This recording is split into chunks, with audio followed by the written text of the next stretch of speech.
when I made my maiden speech, all in this chamber, a little over 2 decades ago, Margaret Thatcher had been elevated to the other place.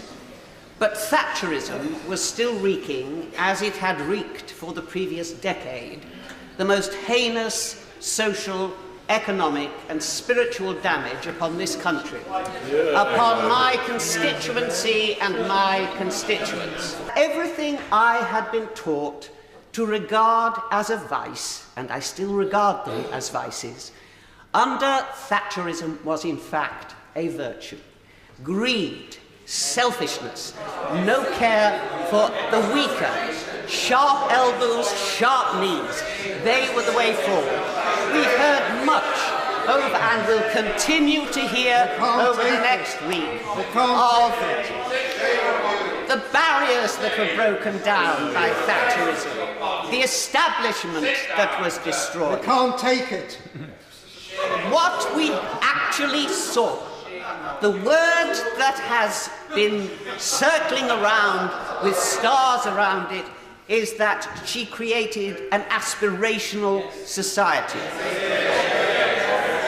It aspired for things, as indeed one of the former prime ministers, who himself had been elevated to the House of Lords, spoke about selling off the family silver, and people knowing under those years the price of everything and the value of nothing.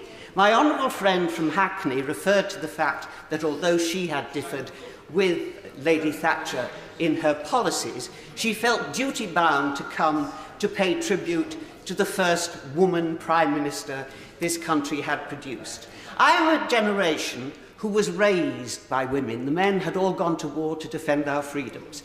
They didn't just run a government, they ran a country. And the women that I knew, who raised me and millions of people like me, who ran our factories and our businesses, put out the fires when the bombs dropped, they would not have recognized their definition of womanliness as being incorporated an iconic model of Margaret Thatcher, to pay tribute to the first Prime Minister deputed by female gender. Okay, but a woman not on my terms.